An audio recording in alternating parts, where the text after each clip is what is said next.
నమస్కారం, welcome to Suman TV. నేను గీతాంజలి. నమో నారసింహ. నృసింహ దీక్షలు చాలా మంది నృసింహ దీక్ష తీసుకుని వాళ్ళ జీవితంలో ఎప్పుడూ చూడనటువంటి మార్పులు చూసామని చెప్పారండి. ఇది ఒకానొక సందర్భంలో నా దగ్గర కొంతమంది మాట్లాడిన మాట అనమాట. ఇంకొంతమంది మేము దీక్ష తీసుకోలేకపోయామే, మీరు ఫలానా భద్రాచలం దగ్గర ఒక ఆశ్రమం దగ్గర వీడియో చేస్తున్నారు కదండి, మళ్ళీ ఏమైనా అవకాశాలు ఉంటాయా అని అడిగారు. మీ అందరి కోసమే మళ్ళీ నేను భద్రాచలం వచ్చాను. ప్రస్తుతం నేనున్నాను గోవింద కల్పవృక్ష నారసింహ సాలగ్రామ ఆశ్రమం దగ్గర. మనతో పాటు ఉన్నారు ఆశ్రమ నిర్వాహకులు డాక్టర్ కృష్ణ చైతన్య స్వామి గురువు గారు. నృసింహ దీక్షల గురించి చాలా అమూల్యమైన విషయాలు ఇవాళ మనం తెలుసుకోబోతున్నాం. ఇంకా ఆలస్యం ఎందుకు, గురువు గారితో మాట్లాడదాం. గురుగారు నమస్కారం అండి. నమస్కారం అమ్మా. ఎలా ఉన్నారు? అద్భుతంగా స్వామివారి అనుగ్రహం చేత బ్రహ్మాండంగా. నమో నారసింహ. ఆయన ఎప్పుడు బాగుంటాడు, మనందరినీ బాగా ఉంచుతారు. సృష్టి స్థితి అంటే స్థితిని నడిపించేటువంటి వాడు నారసింహుడు. అవును, మనందరినీ కూడా ఆయన అనుగ్రహం చేత ఎప్పుడు కాపాడబడుతూ ఉంటాం మనం అందరం కూడా. చాలా ఎప్పుడు వచ్చినా అదే ప్రశాంతత, ఆనందం అనిపిస్తుంది మళ్ళీ స్వామి దగ్గరికి వచ్చానని. అయితే నృసింహ దీక్షలు గురువు గారు నన్ను ఎంతమంది అడిగారో. అయితే గతంలో జరిగినవి జనవరిలో కదండి? అవునమ్మా. జనవరిలో జరిగిన నృసింహ దీక్షలు చాలా దిగ్విజయంగా పూర్తి చేశారు చాలా మంది. అంతమందిని నేను ఎక్స్పెక్ట్ చేయలేదు అసలు. చాలా మంది ముందుకొచ్చారు కూడా. నరసింహుని గురించి చాలా మంది నరసింహస్వామి అంటే ఉగ్రత్వం ఉంటుంది, భయంతోనూ ఆగిపోయే వాళ్ళే. కానీ ఆయనలో ఉన్న ప్రేమ తత్వాన్ని ఇంకా బాగా తెలిసిందంటే అది మీ వల్ల అండి. చాలా మందికి పరిచయం అయిందనంటే. సో మళ్ళీ ఏమైనా అవకాశం ఉందా, నృసింహ దీక్షలు తీసుకునే అవకాశం ఉందా? అలాంటివి ఏమైనా ఏర్పాట్లు ప్రస్తుతం ఆశ్రమంలో ఉన్నాయా? వివరించండి. జనవరిలో ఫస్ట్ సంక్రాంతి పండుగ నుంచి 40 రోజుల కాలం ఒకటి నృసింహ దీక్ష చేస్తూ మనం 3 రోజులు 5 రోజులు యాగం చేసేటువంటి వాళ్ళం అత్యద్భుతంగా. రెండవటువంటిది నృసింహస్వామి వారి యొక్క జయంతి వైశాఖ మాసంలో వైశాఖ శుద్ధ చతుర్దశి స్వాతి నక్షత్రం నాటికి అయిపోయే విధంగా రెండవసారి దీక్ష ఉంటదమ్మా. అది ఇప్పుడు వచ్చేటువంటి వైశాఖ మాసంలో మే 2వ తారీఖు నుంచి మే 2వ తారీఖు నుంచి వైశాఖ శుద్ధ పంచమి ఆరుద్ర నక్షత్రం నాడు, అంటే జగదాచార్యులైనటువంటి రామానుజాచార్య స్వామి వారు, ఆదిశంకరాచార్య స్వామి వారి ఇద్దరి యొక్క పుట్టినరోజులు ఆ రోజు ప్రారంభమై 9 రోజుల కాలం పాటు నృసింహ మహామంత్రాలతో, అంటే నవగ్రహాల యొక్క ఏ దుష్ట ప్రభావాలు వీళ్ళపైన ఉండకోకుండా ఉండడం కోసం కేవలం 9 రోజులు, అంటే ఆడవాళ్ళు కావచ్చు, పిల్లలు కావచ్చు, ఎవరైనా కూడా దీక్ష తీసుకోవాలి అనేటువంటి సంకల్పంతో 9 రోజుల కాలం పాటు యొక్క దీక్షను ఏర్పాటు చేసి 10వ తారీఖు నుంచి 10, 11, 12 మళ్ళీ 3 రోజుల కాలం పాటు నృసింహ మహామంత్రంతో నృసింహ యాగం పూర్తి చేసి 12వ తారీఖు మహాపూర్ణావతి అయ్యే విధంగా ఏర్పాటు చేసామమ్మా. అంటే 9 రోజులు నృసింహ దీక్ష, 3 రోజుల కాలం పాటు నృసింహ యాగం, మొత్తం 12 రోజులు అవుతుంది. చాలా అత్యద్భుతంగా జరుగుతుంది భద్రాచల క్షేత్రంలో. దూర ప్రాంతాల్లో ఉన్న వాళ్ళ గురించి ముందుగా అడుగుతానండి. వాళ్ళకి మాలధారణ అవకాశం ఉందా? ఉంటే ఏ విధంగా తెలియచేయండి. మనం దీక్షా సమయంలో హోమం చేసి మాత్రమే ఈ యొక్క దీక్ష ప్రారంభం చేస్తాం. సుదర్శన నారసింహ హోమం చేసి దీక్ష ప్రారంభం చేస్తాం. ఆనాడే మనం స్వామివారికి ధరింపజేసినటువంటి తులసి మాలని అందరికి ఇవ్వడం జరుగుతుందమ్మా. దూర ప్రాంతాల వాళ్ళు కూడా ఆనాడు ఇక్కడికి వచ్చి తీసుకోగలిగేటువంటి అవకాశం ఉంటే చాలా ఉత్తమోత్తమం. ఎందుకంటే గతంలో దీక్ష చేసినటువంటి సమయంలో కానీ ఇక్కడ ఉన్నటువంటి పద్ధతి ఏంటంటే చాలా మంది కొంతమంది ఇక్కడే ఉండిపోయారు, కొంతమంది వచ్చి దీక్ష వేసుకొని వెళ్ళి లాస్ట్ 32 రోజులు ఇక్కడ ఉన్నారు చాలా మంది. వారికి రోజు భోజనాలు అవన్నీ ఏర్పాటు చేసాం. ఇప్పుడు జరిగే 9 రోజులే కాబట్టి ఇబ్బందికరమైనటువంటి అంశం ఏమి ఉండదు. ఇక్కడ ఉండాలనుకుంటే ఇక్కడ పూర్తిగా ఉండొచ్చు, లేదు మేము ఆ రోజు వచ్చి వేసుకొని వెళ్తాం అనుకుంటే 2వ తారీఖు ఉదయం కల్లా 7 గంటలకు ప్రారంభం అవుతుంది. ఉదయం వచ్చి ఆ దీక్షాధారణ అయిన తర్వాత వాళ్ళు యథావిధిగా వెళ్ళిపోవచ్చు. మళ్ళీ 11, 12 తారీఖులో ఇక్కడ ఉంటే ఆ దీక్ష విరమణ చేసుకొని వెళ్ళిపోవచ్చు. అయితే ఇప్పుడు నాకు అర్థమైంది ఏంటంటే 1వ తారీఖున వస్తే ఇక్కడికి సరిపోతుంది. రెండవ తారీఖున మాల వేసుకుని మళ్ళీ యథావిధిగా వాళ్ళ పనులు ఏమైనా ఉంటాయి చూసుకుని మళ్ళీ 11వ తారీఖున ఇక్కడికి రావాలి. అవునండి.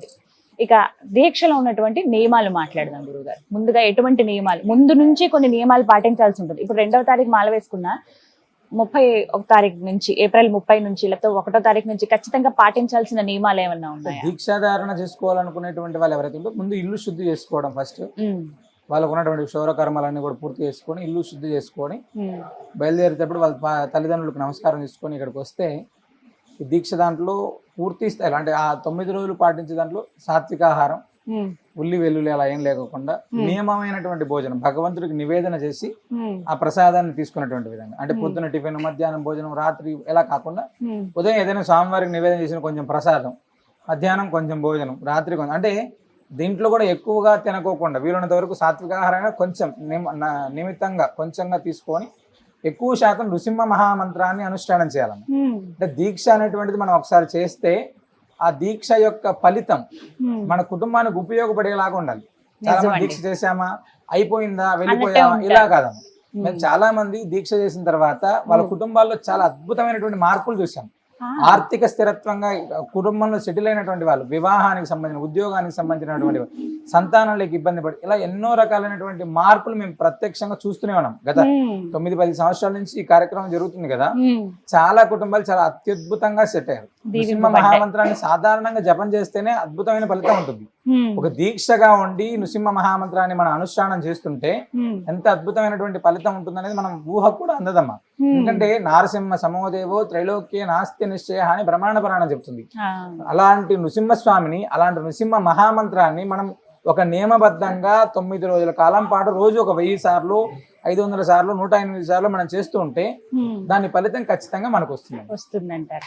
ముందుగా ఇవి అయితే దీక్ష ప్రారంభించినప్పుడు అండి ఇంట్లో ఖచ్చితంగా ఇప్పుడు సరే ఇక్కడికి వచ్చి మాల వేసుకుని వెళ్తారు, అక్కడి వరకు బాగానే ఉంది. ఇంటికి వెళ్ళిన తర్వాత ఇంట్లో పీఠం పెట్టుకోవటం కానీ, స్వామివారి ఫోటో పెట్టడం కానీ, కలుషం ఏమన్నా ఏర్పాటు చేసుకోవాలా, రోజు ఉదయం సాయంత్రం దీపారాధన చేయాలా, వీటి గురించి చెప్పండి. అంటే చాలా మంది కలశాలు, పీఠాలు ఇలాంటివి ఏది అక్కర్లేదమ్మా. మేము ఏం చెప్తున్నాం అంటే నృసింహ దీక్ష ప్రారంభమయ్యేటువంటి నుంచి ఆ 9 రోజుల కాలంలో లేదా 30 కాలంలో వాళ్ళు ఒక నృసింహ స్వామివారి ఫోటో, ప్రాతకాలం స్నానం చేసిన వెంటనే స్వామివారి దగ్గర దీపారాధన, నృసింహ మహామంత్రం ఏదైతే ఉందో ఆ నృసింహ మహామంత్రాన్ని 108 సార్లు పారాయణం, భగవంతుడికి పాలో పండ్లో ఏదైనా నివేదన అయిన తర్వాత నృసింహ స్వామి వారికి సంబంధించినటువంటి అష్టోత్తర శతనామార్చన, అదైన తర్వాత హారతి. మేము ఇవేమీ చేయలేని పరిస్థితి ఉంది. నార్మల్ గా దీక్ష వేసుకున్నారు, సూర్యుడికి నమస్కారం, నృసింహ మహామంత్రాన్ని 108 సార్లు పారాయణం చేసుకోవాలి. ఇది ఖచ్చితంగా చేయాల్సిందే. మంత్రం తప్పకుండా. ఉగ్రం వీరం మహావిష్ణుం జ్వలంతం సర్వతోముఖం నృసింహం భీషణం భద్రం మృత్యుం నమామ్యం. ఈ మంత్రాన్ని 108 సార్లు పారాయణ చేసుకోవడం, యథావిధిగా భగవంతుడికి ఏదైనా నివేదన చేయడం, లేదా ఒక ఆలయానికి వెళ్ళి ఆలయంలో హారతి తీసుకోవడం, ఇది ఖచ్చితంగా చేయాల్సిన. అది కూడా చేయలేము అనుకునేటువంటి వాళ్ళు ఇంక తీసుకోవడం వేస్ట్. ఇవి మాత్రం తప్పనిసరిగా చేయాలి. ఎందుకంటే ప్రత్యక్షంగా ఉన్నటువంటి భగవంతుడికి నమస్కారం చేసుకోవచ్చు స్నానం చేసిన వెంటనే, నృసింహ మహామంత్రాన్ని పారాయణ చేసుకోవచ్చు. ఈ రెండు చాలా చక్కగా ఉపయోగపడతాయి. ఎందుకంటే స్వామి అనుగ్రహం కోసం మాత్రమే మనం చేస్తున్నాం. తప్పకుండా ఆయన మంత్రం అనుష్ఠానం చేయాల్సింది. ఆహార నియమాలు ఏమిటి గురువు గారు, ఎప్పుడెప్పుడు తీసుకోవాలో కూడా వివరించండి. మధ్యాహ్నం, రాత్రి అమ్మ. అంతే. ఉదయం ఏదైనా ఆలయానికి వెళ్ళినాడో ఏదైనా ప్రసాదం ఇస్తే ఆ ప్రసాదాన్ని మనం తీసుకోవచ్చు, లేదా ఏదైనా పండ్లు అలా తీసుకోవచ్చు. అంటే ఇబ్బంది ఉంది, ఆరోగ్యానికి సంబంధించిన ఇబ్బంది ఉంది అనుకో, లేదా మధ్యాహ్నం స్వామివారికి నివేదన చేసినటువంటి ప్రసాదం భోజనం ఏదైనా పర్లేదు, ఉల్లి వెల్లుల్లి అలా ఏం లేకుండా సాత్విక ఆహారం. సాయంత్రం మళ్ళీ యథావిధిగా ఏదైనా అల్పాహారం, అంతేనమ్మా. ఇప్పుడు భార్య గర్భవతిగా ఉన్నప్పుడు ఏ నెల వరకు దీక్ష తీసుకోవచ్చండి? అంటే 3వ నెల దాటితే తీసుకోవద్దు. 3 నెలల లోపల అయితే తీసుకోవచ్చు, 3 నెలల తర్వాత అయితే తీసుకోవద్దాం. నేను పోయినసారి కూడా గమనించాను గురుగారు, చాలా మంది మహిళలు తీసుకున్నారు కదా. చాలా మంది. అసలు నాకు భలే సందేహం అనిపించింది, ముందు అసలు మహిళలు దీక్ష తీసుకోవచ్చా అని మిమ్మల్ని నేను పదే అడిగాను కూడా. చిన్న పిల్లలు తీసుకోవచ్చు, మహిళలు తీసుకోవచ్చు, వృద్ధులు తీసుకోవచ్చు, ఎవరైనా తీసుకోవచ్చు. అంటే నెలసరి ఇబ్బందులు లేకుండా ఉన్నటువంటి సమయాన్ని చూసుకొని తీసుకోవడం అనేటువంటి మంచిదండి. అదొక్కటి 9 రోజులే కాబట్టి చాలా మందికి ఈసారి వీలయ్యే అవకాశం కూడా ఉందండి. గురుగారు అసలు ఎందుకు తీసుకోవాలి నృసింహ దీక్ష? ఇది చాలా మంది అడిగినటువంటి ప్రశ్న. సాధారణంగా మనం వినేది అయ్యప్ప దీక్ష వింటూ ఉంటాము, అలాగే అమ్మవారి దీక్ష వింటూ ఉంటాం, ఇన్ని వింటాము. వీటి గురించి ప్రత్యేకంగా గోవింద మాల కానీ, ప్రత్యేకించి నృసింహమాల ఎందుకు వేసుకోవాలి? నృసింహస్వామి వారి యొక్క అనుగ్రహం అనేటువంటిది అత్యద్భుతమైనటువంటిది. ఫస్ట్ అంటే ఆయన అనుగ్రహం అనేటువంటిది ఉంటే నవగ్రహాలు అనేటువంటివి కూడా మన దగ్గరికి రావు. ఫస్ట్ అంటే వీడిపైన దుష్ట ప్రభావాన్ని చూపించేటువంటి అవకాశమే లేదు. ఒకటి ఫస్ట్ నృసింహ మహామంత్రాన్ని ఎవడైతే చదువుతుంటాడో అపమృత్యు దోషాలు అనేటువంటి వాడి దగ్గరికి రావు. ఫస్ట్ అంటే యాక్సిడెంట్స్ కానీ ఇలాంటివి ఏవైతే ఉంటాయో అవన్నిటిని కూడా కాపాడేటువంటి వాడు, సంతాన ప్రాప్తిని కలిగించేటువంటి వాడు, అన్యోన్య దాంపత్యాన్ని ఇచ్చేటువంటి వాడు, ఆర్థిక స్థిరత్వాన్ని ఇచ్చేటువంటి వాడు, మన పిల్లల్ని యోగ్యుల్ని చేసేటువంటి వాడు. అంటే నృసింహస్వామిని ఆరాధిస్తే ఏం కలుగుతుందయ్యా అంటే ఈ బ్రహ్మాండంలో ఆయన అనుగ్రహం లేకుండా మన దగ్గరికి ఏది రాదు. ఆయన అనుగ్రహం ఉంటే మన దగ్గరికి వచ్చేదాన్ని ఆపేటువంటి శక్తి ఎవరి దగ్గర లేదు. అలాంటి అద్భుతం. మేము చాలా సార్లు నృసింహ దీక్ష చేసుకుంటే అంటే చిన్న చిన్న వ్యాపారస్తులు కూడా చాలా బ్రహ్మాండంగా సెటిల్ అయినటువంటి వాళ్ళు, ఆర్థికంగా చాలా అద్భుతంగా సెటిల్ అయినటువంటి వాళ్ళు, చాలా మంది బిల్డింగ్ షాపులు ఉన్నటువంటి వాళ్ళు, వెహికల్స్ అంటే ట్రావెల్స్ ఉన్నటువంటి వాళ్ళు కావచ్చు, కన్స్ట్రక్షన్ దాంట్లో ఉన్నటువంటి వాళ్ళు కావచ్చు, ఆ సంతానానికి సంబంధించినటువంటి వాళ్ళు కావచ్చు, అద్భుతమైనటువంటి ఫలితాలను చూస్తున్నారు అన్న. లాస్ట్ టైం కేవలం 9 రోజులు ఒక ఆయన దీక్ష చేసుకున్నారు, వరంగల్ కి సంబంధించినటువంటి వ్యక్తి. అవును, లాస్ట్ సారి 32 రోజులు కుదరని వాళ్ళు 18 కుదరని వాళ్ళు 9 ఇలా వేసుకున్నారు. 9 రోజులు తీసుకున్న అతని వ్యక్తి ఆర్థికంగా ఒక కేసుకి సంబంధించినటువంటి విషయంలో చాలా రోజుల నుంచి బాధపడుతున్నారు. భగవంతుడు యాగం అయిపోయిన తర్వాత ఆ కేసు కొట్టేశారు. తర్వాత ఆయనకు సంబంధించిన రావాల్సినటువంటి డబ్బులు ఇవన్నీ కూడా వచ్చాయి. అంటే సుమారు 7-8 సంవత్సరాల కష్టం కేవలం ఒక 18 రోజులు తీర్చారు. అలాంటివి ఎన్నో అమ్మ. సంతానానికి సంబంధించినటువంటి వాళ్ళైతే విపరీతంగా స్వామివారి అనుగ్రహం కోసం తీసుకొని ఉండి ఇక్కడ ఉండి 9 రోజులు ఇక్కడ స్వామివారి సన్నిధిలో నిద్ర చేసి ఉండి చేసినటువంటి వాళ్ళు చాలా మంది. ఎంతటి భాగ్యం నిజంగా. కాబట్టి ఆ నృసింహ అనుగ్రహం అనేటువంటి చాలా గొప్పది.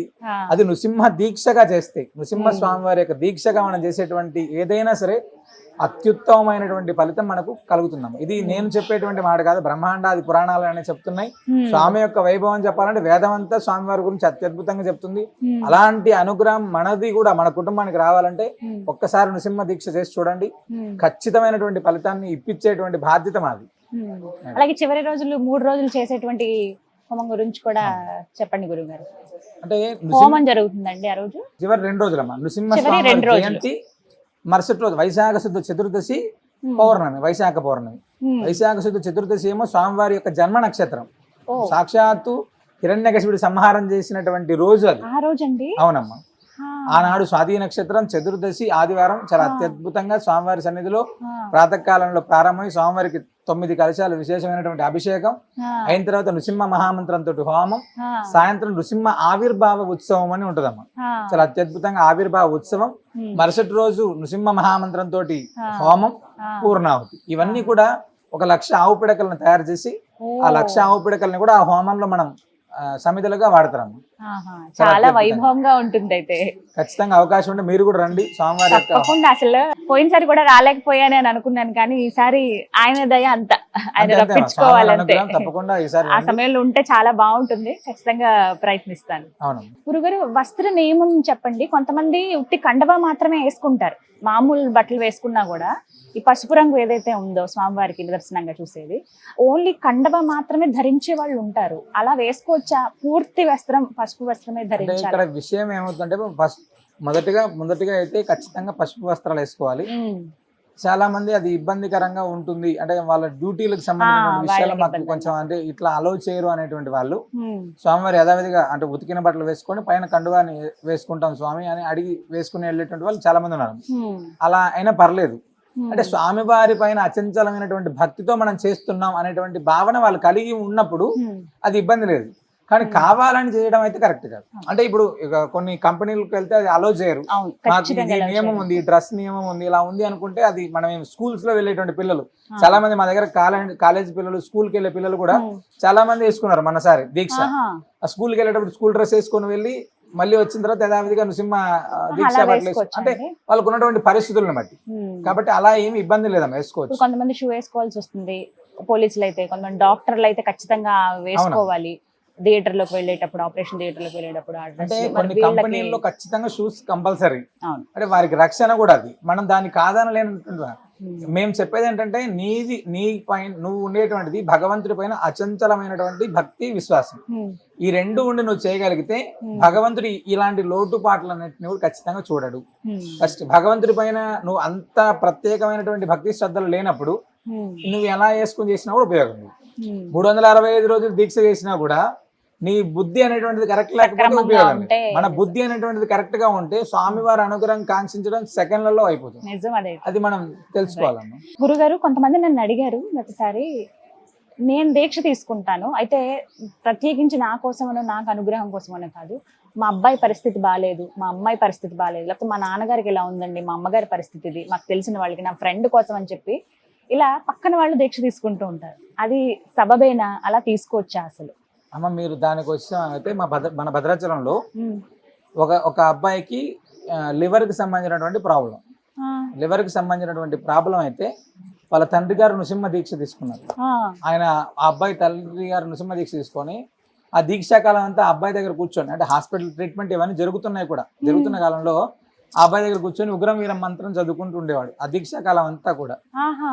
అసలు డాక్టర్స్ కూడా ఈ అబ్బాయి ఇంకా కష్టం అని చెప్పినటువంటి వాళ్ళు, ఇంకా కష్టం అన్నటువంటి వాడు ఈ అబ్బాయి ఈరోజు బ్రహ్మాండంగా ఉన్నాడు స్వామి. నార్మల్ గా. అంటే నేనేమంటుంటే అది పరిపూర్ణమైన విశ్వాసం. అంటే నా కొడుకు ఖచ్చితంగా చేస్తాడని. మృత్యువుకు కూడా మృత్యువు భగవంతుడు. మృత్యు అనేటువంటిది మామూలుగా అలాంటి భగవంతుని మనం ఆశ్రయించాం కదా, ఆయన తప్పకుండా చేయగలుగుతాం. అదేమో ఇలా ఎన్నో నిదర్శనాలు. మొత్తం మీద ఈసారి చాలా వైభవంగా జరగబోతోంది. 9 రోజుల పాటు దీక్ష, 3 రోజులు హోమం. మే 2వ తారీఖు నుంచి మే 12వ తారీఖు దాకా జరుగుతుందమ్మా. అవకాశం ఉన్నటువంటి వాళ్ళు ఎవరైనా తప్పకుండా ముందుగా సంప్రదించి దీక్ష తీసుకొని యాగంలో పాల్గొని స్వామివారి పరిపూర్ణ అనుగ్రహానికి పాత్రలు అవ్వచ్చు. చక్కగా వివరించారు గురుగారు, ధన్యవాదాలండి. విన్నారుగా గురుగారి మాటలు. గతసారి చాలా మంది మేము వేసుకోలేకపోయామే మాల అని బాధపడ్డారండి. ఇక బాధే అవసరం లేదు. ఆ స్వామికి మరింత చేరువయ్యేటువంటి గొప్ప అవకాశం ఇది. గుర్తుందిగా, మే 2వ తారీఖు నుంచి 12వ తారీఖు వరకు అండి. 9 రోజులు దీక్ష ఉంటుంది, 3 రోజులు హోమం. చక్కగా 1వ తారీఖునే మీరు ఇక్కడికి రావచ్చు. వీటికి సంబంధించిన వివరాలు తెలుసుకోవాలంటే కానీ నేను స్క్రీన్ మీద నెంబర్ ఇస్తాను. అలాగే అడ్రస్ కూడా నేను డిస్ప్లే చేస్తానండి. చాలా మందికి తెలుసు అడ్రస్, ఇంకొంతమంది కొత్తగా ఈ వీడియో చూస్తున్న వాళ్ళు ఏంటంటే కన్ఫ్యూజ్ అవుతూ ఉన్నారు. భద్రాచలం రాముల వారి ఆలయం జస్ట్ బయటకు వచ్చి నిలబడి మీకు అహోబిల మఠం కనబడుతుంది. ఇలా స్ట్రైట్ గా చూస్తే 100 మీటర్ల దూరంలో ఆ అహోబిల మఠానికి కొద్దిగా ఎడం పక్కకే మనకి ఇక్కడ గోవిందుని కల్పవృక్ష నారసింహ సాలగ్రామ ఆశ్రమం ఉంటుందండి. మీరు తప్పకుండా ఈసారి రండి. ముందే వచ్చి మీరు ఏమైనా వివరాలు కనుక్కున్నా పర్వాలేదు, లేదా మీరు కాల్ చేసి వివరాలు కనుక్కుంటానంటే నెంబర్ కూడా నేను ఇస్తాను. వివరాలు కనుక్కొని ఈసారి దీక్ష వేసుకుందాం అనుకున్న వాళ్ళు ఏమాత్రం ఆలస్యం చేయకుండా దీక్ష వేసుకుని స్వామివారి కృపకు పాత్రలు కండి. ఇది వాళ్ళ వీడియో. నమో నారసింహ.